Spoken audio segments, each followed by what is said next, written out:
I'm Herald-Sun sports writer John McCann. I'm in the Dean E. Smith Center for not quite opening night for the North Carolina Tar Heels. It's exhibition night.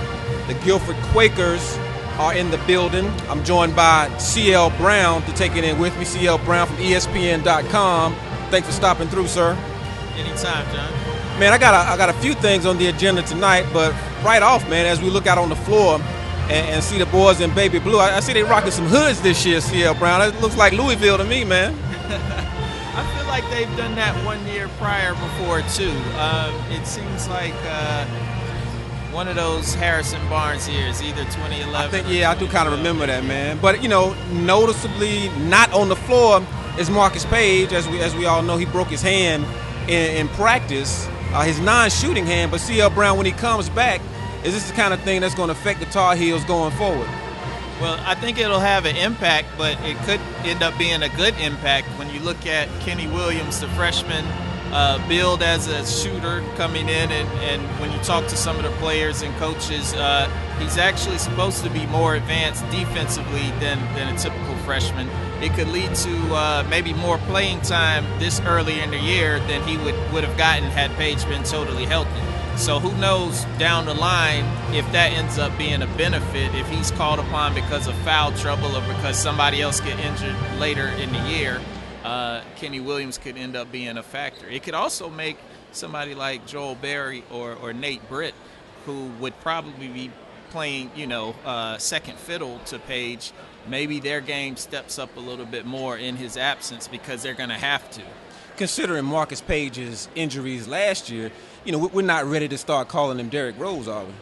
No, because he played through his injuries last year, and that was part of the problem. He was preseason player of the year, voted on by the media last year, as well as co-preseason player of the year in the ACC this year. And I think there was a certain expectations for him that he didn't fulfill early on because of the injury that he was playing through. Well, we all thought last year that the reason he started off slow shooting the basketball was because of his injuries. But a few weeks ago at the media day, he made it sound like his injuries were not the deal. He just wasn't hitting baskets. I think it's probably a little bit of both. Marcus Page, to me, has always come across as a guy who doesn't want to make excuses, who basically just wants to let the results kind of speak for themselves. And, his percentage was down. He can't deny that. And so he wasn't trying to say, well, I could have done this because of that. He just he's kind of like a stand-up guy in that way, which Marcus, many times you've interviewed him, he's a great kid, and I just think, rather than dwell on what could have been, he's more just focused on where he is now and trying to be healthy going forward. One more thing before we move away from Page, man. I was struck by Roy Williams when he said that, he said Bryce Johnson Theo Pinson left. J.P. Tokto left to go to the NBA, and he mentioned Bryce Johnson thinking about leaving, but probably better off coming back. But he struck me when he said that Marcus Page could have been in the NBA, and I just haven't. Marcus Page doesn't strike me as a guy who was, particularly coming off last season, was ready for the league. Well, I agree with you. I think that had he left, and projections and people I've talked to now even put him in the second round as a senior. I think more than anything what Roy was saying, though, is that it's just reinforcing how much he believes in Marcus as a player. And Marcus being one of those guys where and we kind of, I think, saw this with Tyus Jones at Duke and Coach K. He had such a great year last year. He had to go to the league because he would never be as high in terms of his value. But he wasn't necessarily ready for the league. Okay. So I think, if anything, that's just kind of Roy Williams reinforcing what Marcus Page means to him and what he feels like he can be. And I think eventually he'll find a spot on somebody's roster because that's how smart of a player he is. That's how good of a player he is. And the NBA loves offensive point guards. He's such a little guy, though, man. He is, but he isn't. He's bigger than Chris Paul. He may not be as stout, but if you look at him this year, he has put on a little bit more muscle. It's a little bit more tone than he has been. He has the kind of body where he'll always be a slim guy. but that doesn't necessarily mean weak. All right. CL Brown with ESPN.com. CL Brown, take a trip with me down the road to Durham, North Carolina, where Coach K at Duke University just keeps getting high-quality recruits.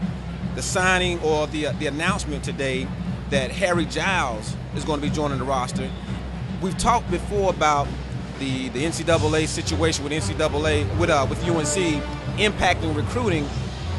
Is this the type of thing where we say UNC missed out, or at a certain point, everybody's not coming to UNC? I think there are a number of factors involved right now. Duke is obviously a hot school. Part of that might have to do with Coach K's involvement with USA Basketball, how that is kind of turned into something where he's used it as an advantage, which I don't think is, there's a story written about that last year. I don't think that's the only reason. I mean, certainly it helps to be in somebody's living room and have LeBron James or Kevin Durant or Carmelo, somebody who's played for USA Basketball on speed dial. But I think Jeff Capel is a big reason of their success too, because if you look at it, Duke's recruiting to me had gotten a little stale for a while, probably in the mid, probably around when they won the national championship, 2010, probably in that time frame, they had gotten a little stale. But now we see them getting Giles. We see Jason Tatum, who's number 2 in the class of 2016, had already committed to them. We see them getting the guys, Jabari Parker, Jalil Okafor from years ago. And they're certainly on a roll. I think with Carolina, now Carolina's, the perception of Carolina, the perception of Roy Williams is that for some reason that they don't welcome one-and-done type players, which isn't really true. They just haven't landed any, and part of that has to do with sanctions, but part of that was before the sanctions ever really came down. I mean, you can go back and look at somebody like Andrew Wiggins, who Carolina was trying to get in on and didn't come here. Guys like that back in the past. So, and some of the Kentucky guys that they went after that didn't come here. So you make it sound like Jeff Capel is the key to all of that. Carolina doesn't have anybody on their bench who can go out and get guys? Well, I mean, Jeff Capel is part of it. I don't want to put it all in his hands because Coach K is Coach K and won 1,000 games. You can't really deny what he's done. Right. But, I mean, I don't know what the perception is of Carolina's staff out there. I think some of it has to do just with being cyclical. You look and guys get hot as a staff, as a destination. I think one thing that Carolina is going to do this year that will look good to recruits is wear those black jerseys. And something as simple as that kind of seems silly to us, but the kids today love that kind of stuff. They love when you do something different and breaking from tradition. And obviously Carolina is a school that's big on tradition. But if you look at some of the other blue bloods in college basketball, like using Kentucky as an example, and Calipari does different stuff all the time, and welcomes people like Drake back, people who are essential to young people's culture today, and it just comes off like he's more relatable to what's going on. And I'm not saying that Roy Williams in Carolina has to change the way they do things or whatever, but I'm just saying that from a perception, young people today right now, for whatever reason, part of it obviously has to do with NCAA sanctions and not knowing what's what, but part of it is just the perception of Carolina doesn't embrace one-and-dones. Whether that's true or not, it doesn't matter. It's the perception. CL Brown, before I let you go, man, I got to ask you about this. Earlier in the week, Tim Duncan got his 954th win as a San Antonio Spur. All of his NBA wins have been with one team. The guy has, 5 rings. I want to argue with you as to whether or not Tim Duncan is the greatest champion to have emerged from the ACC. No. First of all, no. You could make an argument. You could start at second, but you could never start at first because of Michael Jordan. All right, let me tell you where I'm coming from with that, and I'm gonna give you a total platform. But Tim Duncan has to be the greatest champion in the ACC to emerge from the ACC because he's done it all with one team, and there's something to be. So did Jordan. No, he was with the Wizards. No, he didn't win any championships with the Wizards. And that's the point. Now, I give Jordan credit for leaving it all on the court in terms of he went back with the Wizards. He wasn't the same guy, but I appreciate a guy who had a little bit, or thought he had a little bit left in the tank, and went out there and played ball. But Tim Duncan is still functioning at a very high level. There's been no drop-off. He's the kind of guy leaving money on the table to keep having a nice team, and he's still doing Tim. That's what makes a champion. That makes a champion, yes, but Jordan, I mean, I can't even believe we're having this discussion. I love Jordan. I love Jordan. Jordan won 3, took 2 years off in basically his prime to play baseball, which you can make the argument that the Bulls could have gotten 2 more rings out of that. And then he comes back, and they still win 3 more. That's 6 rings. First of all, if you're talking champion and championships, somebody's got 6 rings. That's more than somebody that's got 5 rings. That's good, man. The second thing is Jordan was he was central to all of those types. Without Jordan, there's no way the Bulls come close. What did Scottie Pippen do after Jordan? Nothing. There's no way the Bulls come close to any of those without Jordan. Duncan has kind of, I mean, you can make an argument for the early teams where David Robinson was still on that team. Duncan had a comparable superstar with him. Pippen was not nobody was comparable to Jordan. All right. Well, it's almost unfair, and I give you that. All right, you wiped me off the mat with that argument, and I wasn't particularly thinking about Jordan in this in terms of current players. Can I limit the argument to that? I think if you talk about greatest champions, we're gonna think about guys like Kobe Bryant, and my major argument here is Tim Duncan is a classic example. Well, not classic example. He's an example because it's so rare. He's an example of substance over style. I think the knee-jerk reaction is to give the credit and give the props to a Kobe Bryant because he did it with so much flash. But look at how he's going out.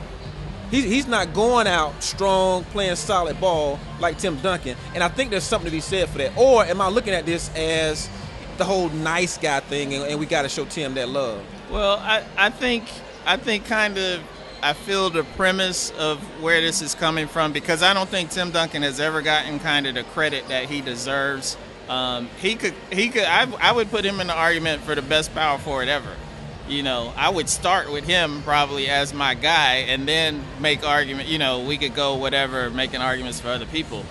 But I think that, I think maybe it's going too much in his direction because you could look at a guy like Kareem in his career, the way his career kind of tailed off. He was still playing, he was still producing, and you still couldn't stop the skyhook.